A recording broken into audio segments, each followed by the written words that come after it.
મારું નામ વિનેશ આર પટેલ છે। હું કપોલન સેશન્સ કોર્ટમાં સરકારી વકીલ તરીકે ફરજ બજાવું છું।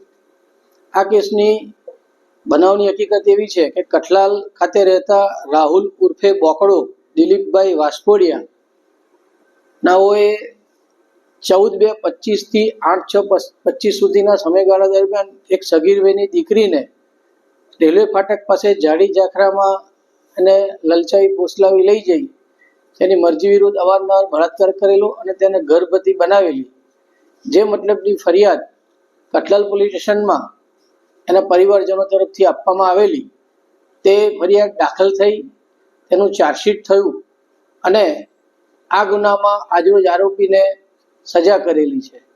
આ આરોપીએ અગાઉ બળાત્કારના જ કેસમાં, જેનો કેસ નંબર છે 92/19 બળાત્કાર કરેલો અને તેને 20 વર્ષની સજા અગાઉ થયેલ હતી અને ત્યારબાદ એ જામીન ઉપર છૂટ્યો હતો અને આ જામીન પર છૂટ્યા બાદ ફરીથી આ દીકરીને, બીજી દીકરીને એને આ બળાત્કાર કરેલો એ કેસ આજે ચાલી ગયો, જે કેસમાં આરોપી રાહુલને નામદાર કોર્ટે આજીવન કેદની સજા ફટકારી છે અને સાથે સાથે ચુકાદામાં સ્પષ્ટ ઉલ્લેખ કર્યો છે કે આજીવન એટલે કે આરોપીને બાકીની રહેલી કુદરતી જિંદગી સુધીની કેદની સજા કરવામાં આવે છે। એટલે જે જીવ અને અંતિમ શ્વાસ સુધીની એને સજા કરેલી છે।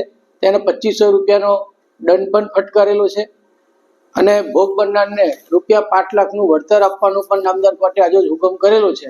આરોપી જેલમાં જ હોય, વિડીયો કોન્ફરન્સથી આજરોજ તેને રજૂ કરેલો અને તેનું જેલ વોરંટ ભરીને તેને પરત મોકલી દીધું છે। આરોપી બીજી વખત બળાત્કારના કિસ્સામાં એને સજા થયેલી છે એટલે એક ઐતિહાસિક ચુકાદો આજરોજ કપોલના સેશન જજ શ્રી KS પટેલ સાહેબના આજરોજ આપેલો છે।